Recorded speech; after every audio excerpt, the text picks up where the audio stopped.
Bismillahirrahmanirrahim. Assalamualaikum warahmatullahi wabarakatuh. Alhamdulillahirrahmanirrahim. Wa bihi nasta'in ala umuri dunya waddin. Wassalatu wassalamu ala asyrafil anbiya'i wal mursalin Sayyidina wa maulana Muhammadin wa ala alihi wa sahbihi ajma'in. Amma ba'du.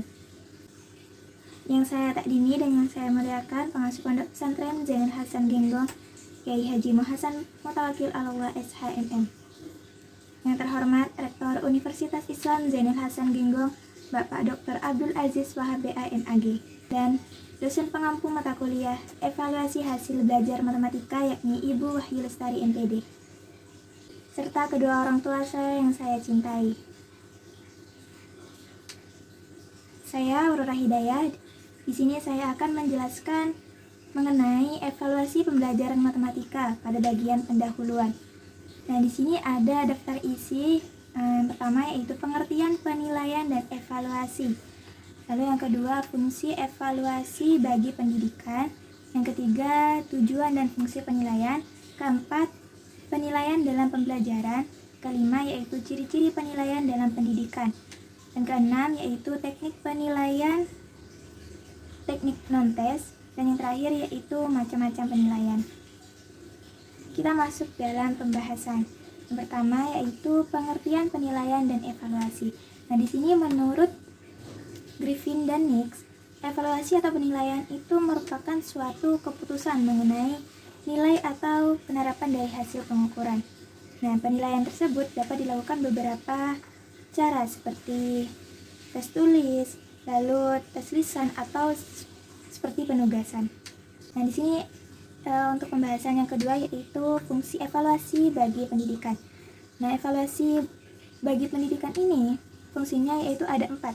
Pertama, fungsi eduktif, fungsi diagnostik, yang ketiga yaitu fungsi administratif, dan yang terakhir yaitu fungsi kurikuler. Yang pertama yaitu fungsi eduktif. Nah, di sini fungsi eduktif memberikan umpan balik kepada siswa untuk meningkatkan pembelajarannya. Dan yang kedua yaitu fungsi diagnostik, untuk mengidentifikasi kesulitan belajar siswa agar dapat diberikan intervensi yang tepat. Dan yang ketiga untuk fungsi administratif. Nah, untuk fungsi administratif ini pastinya untuk mencatat dan melaporkan hasil belajar peserta didik.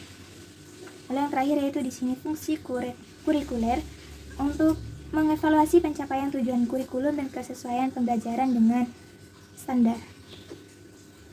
Lanjut ke pembahasan yang ketiga yaitu tujuan dan fungsi penilaian. Nah, tujuan dan fungsi penilaian ini, untuk tujuannya sendiri ada tujuan umum dan tujuan khusus. Kita masuk ke pembahasan tujuan umum terlebih dahulu. Untuk tujuan umumnya, untuk tujuan umum penilaian di sini bisa untuk memperhatikan perkembangan siswa, digunakan sepanjang proses pembelajaran pastinya, dan untuk menetapkan hasil kemajuan siswa, dan juga menganalisis pemahaman mereka, dan pastinya berfungsi sebagai acuan bagi pendidik serta bisa memahami karakter peserta didik. Lanjut ke tujuan khusus dari penilaian. Untuk tujuan khususnya di sini bisa meningkatkan keterlibatan siswa untuk menganalisis dan mengidentifikasi faktor-faktor pendorong. Nah, menurut Mukhtar Bukhari tahun 1980 ada 2 tujuan dari evaluasi pendidikan, yaitu menetapkan tujuan pembelajaran siswa, dan yang kedua yaitu menentukan sejauh mana langkah-langkah pendidikan yang sudah tepat atau tidak. Oke, di sini ada fungsi penilaian.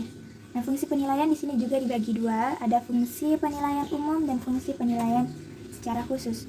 Untuk umumnya, pastinya fungsi penilaian itu sebagai tolak ukur, pemilihan, lalu mengadakan seleksi, dan untuk pertimbangan, dan juga bisa penempatan dan diagnosis serta untuk keberhasilan.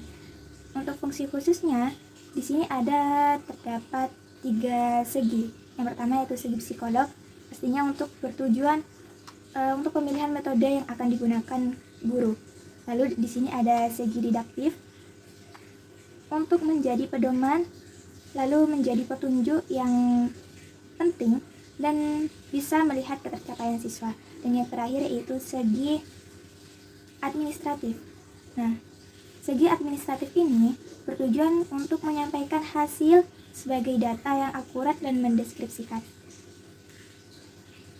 masuk ke pembahasan yang selanjutnya, itu penilaian dalam pembelajaran. Dan di sini penilaian dalam pembelajaran dapat diartikan proses yang terencana untuk mengumpulkan, menganalisis, dan menafsirkan informasi mengenai pencapaian siswa terhadap tujuan pembelajaran. Jadi penilaian di sini sama artinya seperti arti dari penelitian. Oke, lanjut. Di sini ada ciri-ciri penilaian dalam pendidikan. Yang pertama yaitu pastinya penilaian dalam pendidikan itu secara tidak langsung mengukur pengetahuan kemampuan peserta didik. Lalu yang kedua di sini penilaian dalam pendidikan itu sudah menerapkan ukuran yang serupa, di mana bahwa IQ yang tingkatnya sudah mencapai 105 itu tergolong memahami, sedangkan IQ yang tergolong 80 termasuk kurang memahami. Dan penilaian dalam pendidikan itu bersifat relatif, maksudnya tidak kondusif. Di sini ada teknik penilaian, teknik non-tes, dan di sini teknik non-tes ini ada beberapa, ada 5 macam. Yang pertama skala bertingkat, kedua kuesioner, yang ketiga daftar cocok atau checklist, lalu yang keempat wawancara, dan yang terakhir yaitu pengamatan atau observasi. Yang pertama yaitu skala bertingkat.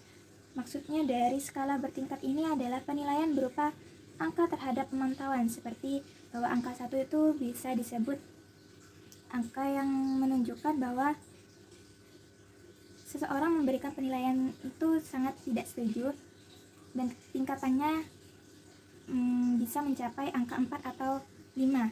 Nah, misal jika menggunakan angka 5 yang tertinggi, berarti kita memberikan penilaian yang sangat puas. Lalu di sini yang dimaksud kuesioner adalah berupa pertanyaan yang diisi oleh responden. Nah, biasanya ada 2 jenis, secara tidak langsung dan secara langsung. Secara tidak langsungnya yaitu memberi tanda checklist, dan untuk secara langsungnya bisa dimintai keterangan secara langsung pastinya. Dan di sini ada daftar cocok atau checklist. Dan daftar cocok atau checklist ini bisa berupa daftar kecocokan. Nah, maksudnya perlu diberi tanda checklist pada keterangan yang cocok, seperti untuk mengisi antara iya atau tidak, lalu perlu atau tidak, semacamnya, seperti itu. Dan yang keempat yaitu wawancara atau interview. Nah, di sini untuk wawancara, narasumber itu akan memperoleh jawaban dari responden melalui tanya jawab yang sepihak. Dan yang terakhir yaitu di sini pengamatan atau observasi. Nah, pengamatan atau observasi ini dilakukan secara sistematis dan teliti. Yang namanya observasi itu pastinya seperti meneliti. Di sini ada macam-macam penilaian. Nah, macam-macam penilaian ini ada 5 macam. Yang pertama penilaian formatif, yang kedua sumatif, ketiga diagnostik, keempat selektif, dan yang terakhir yaitu penempatan. Nah, untuk penilaian formatif dilakukan selama proses pembelajaran untuk memberikan umpan balik dan memperbaiki pembelajaran peserta didik. Yang kedua yaitu penilaian sumatif. Nah, penilaian ini dilakukan di akhir suatu periode atau di akhir waktu untuk menilai pencapaian belajar siswa dan menentukan nilai akhirnya. Yang ketiga yaitu penilaian diagnostik. Penilaian ini bertujuan untuk mengidentifikasi kesulitan belajar siswa sebelum pembelajaran dimulai. Nah, sehingga intervensi tersebut dapat dilakukan. Yang keempat yaitu penilaian selektif. Nah, untuk penilaian selektif ini digunakan untuk memilih siswa yang memenuhi kriteria tertentu. Biasanya dalam konteks penerimaan atau berupa promosi. Yang terakhir yaitu di sini ada penilaian penempatan. Di mana penilaian penempatan ini untuk menentukan tingkat atau kelompok yang sesuai bagi siswa berdasarkan kemampuan atau pengetahuan yang telah dimiliki. Nah, baru saja adalah pembahasan yang terakhir. Di sini terdapat kesimpulannya. Jadi kesimpulan dari evaluasi pembelajaran matematika bagian pendahuluan di sini adalah tahap awal pembelajaran sangat penting untuk membangkitkan minat dan pemahaman dasar siswa.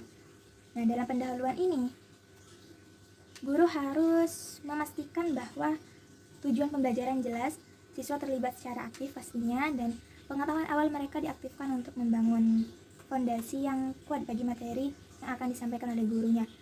Nah, di sini juga evaluasi ini membantu menilai kesiapan siswa dan efektivitas pendekatan guru dalam memperkenalkan konsep matematikanya. Sekian presentasi dari saya. Mohon maaf apabila terdapat banyak kesalahan dan kurang dalam penjelasannya. Saya Aurora Hidayah, pamit undur diri. Assalamualaikum warahmatullahi wabarakatuh.